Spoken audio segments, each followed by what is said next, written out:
नमस्कार, टाइम्स हिमाचल में आपका स्वागत है। हेमराज चौहान का अभिवादन स्वीकार करें।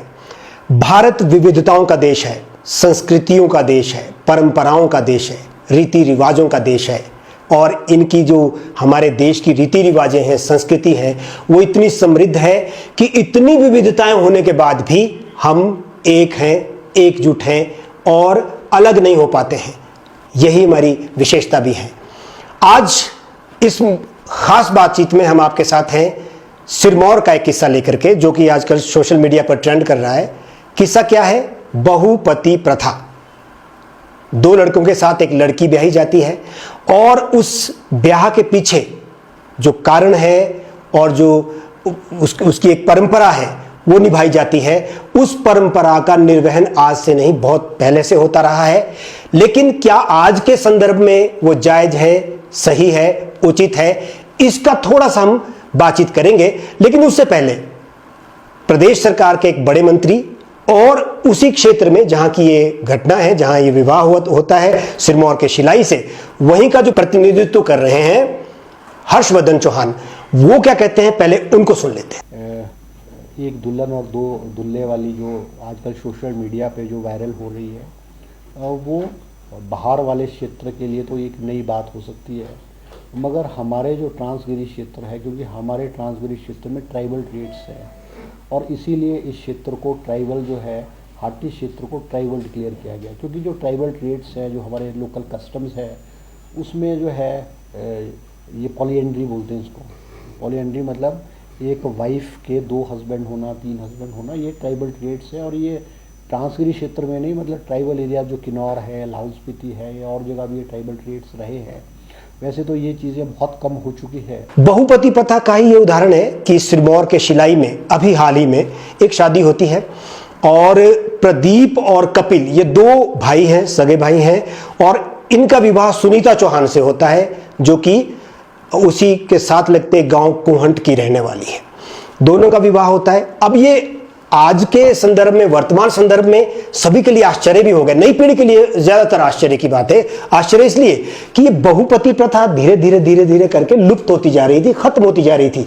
एक समय था जब जनजातीय क्षेत्रों में, ट्राइबल एरियाज में यही एक प्रथा थी और इसी प्रथा के अनुसार विवाह होता था। एक एक पत्नी के 5-5 पति भी होते थे और इस प्रथा को साथ साथ चला करके समाज आगे बढ़ा, जनजातीय क्षेत्र आगे बढ़ा।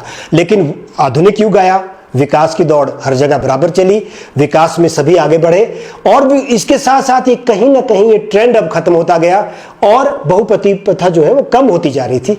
लेकिन आज के संदर्भ में, इस आधुनिक समय में हम कह रहे हैं 2025 की बात हो रही है, फिर से 2 पढ़े लिखे नौजवान एक लड़की से शादी करते हैं, एक ही लड़की, एक ही परिवार इकट्ठा।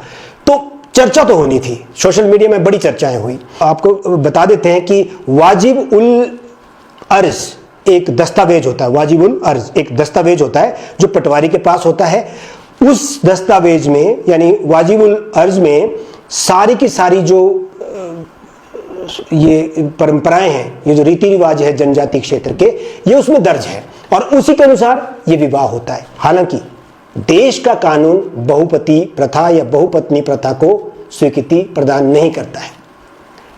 यहां जनजातीय क्षेत्रों में ये लागू नहीं होता है या लागू किया नहीं जाता है। वहां के स्थानीय कानून को छेड़ा नहीं गया, भारत सरकार ने भी नहीं छेड़ा, संविधान भी नहीं छेड़ता है कि उनकी जो रीति रिवाजें हैं उसके अनुसार ही विवाह हो। तो जो शिलाई में हुआ, आज के संदर्भ में एक बड़ा प्रश्न ये उठता है कि क्या नई पीढ़ी जो है वो नई पीढ़ी से स्वीकार करेगी? नई पीढ़ी में ये नया ट्रेंड आया है और नई प्रथा का ये चलन है कि एक प्रथा को उठा दिया उन्होंने, वापस जो लुप्त हो रही थी उसको उठा दिया।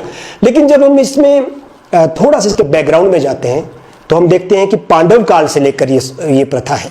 पांडव सिरमौर आए थे, सिरमौर के साथ साथ जहां जहां भी वो हिमालयी क्षेत्र में गए, वहां जहां जहां उनके पद चिन्ह पड़े, वहां ये प्रथा पाई जाती है। क्योंकि पांडव भी एक द्रौपदी के 5 पति थे, तो ये जो प्रथा थी वो उस प्रथा का अनुसरण है एक तरह से वो, क्योंकि पांडवों को भी देवता माना जाता है।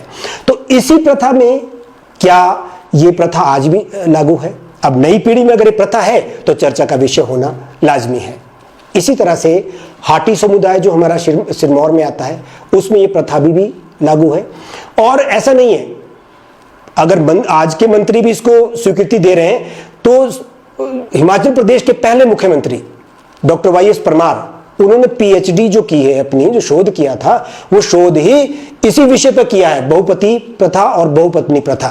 और इसमें जो कंक्लूजन वो निकालते हैं अपनी किताब में, वो कंक्लूजन ये था कि ये प्रथा हमारे अधिकारों का संरक्षण है। तो ये बहुपति प्रथा थी क्यों या है क्यों?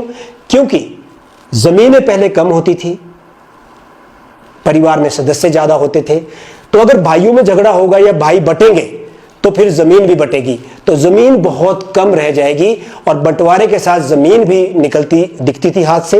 इसलिए बहुपति प्रथा या बहुपत्नी प्रथा होती थी कि जमीन भी घर में और जो घर की जिम्मेवारियां भी हैं, जो खेती बाड़ी के काम होते थे, घर के और बड़े काम होते थे, वो सब मिलजुल के करें। लेकिन आज थोड़ा संदर्भ बदल गया था, नई पीढ़ी है, नए लोग हैं, वो अब पढ़ाई करके आगे निकल रहे हैं, तो इस प्रथा का समर्थन नहीं करते, बहुत से लोग नहीं करते। हम जब लोगों से बात करते हैं वो मुकरते हैं कि ये ठीक नहीं लगा हमें, ये प्रथा ठीक नहीं है। लेकिन जब हम जनजातीय क्षेत्रों की तरफ वापिस मुड़ के देखते हैं, उनकी स्थितियां देखते हैं, उनकी भौगोलिक परिस्थितियां देखते हैं, उनकी पारिवारिक स्थितियां देखते हैं, तो वहां कहीं ना कहीं ये बात फिट बैठती नजर आती है कि ये जो विवाह प्रथा चली थी उसमें ये लोग अपने स्तर पर इसको सही आंकर चलते हैं, इसलिए इसको स्वीकृति भी देते हैं। तो इस बात को हम यहां ना स्वीकृति दे रहे हैं ना अस्वीकृति दे रहे हैं, हम एक चर्चा आप पर छोड़ रहे हैं, अपने दर्शकों पर छोड़ रहे हैं कि एक जमाना था, एक समय था जब इस प्रथा को बहुत अधिक मान्यता थी, लेकिन आज नया युग है, नया दौर है, 21वीं सदी है और एक समझदारी का दौर है, आगे बढ़ने का दौर है। उस दौर में भी अगर पढ़ा लिखा युवा, पढ़ी लिखी युवती बहुपति प्रथा के साथ आगे बढ़ रही है, तो फिर समाज को वापिस सोचना होगा कि क्या ये जो पहलू है बहुपति प्रथा का, ये उचित है या अनुचित है।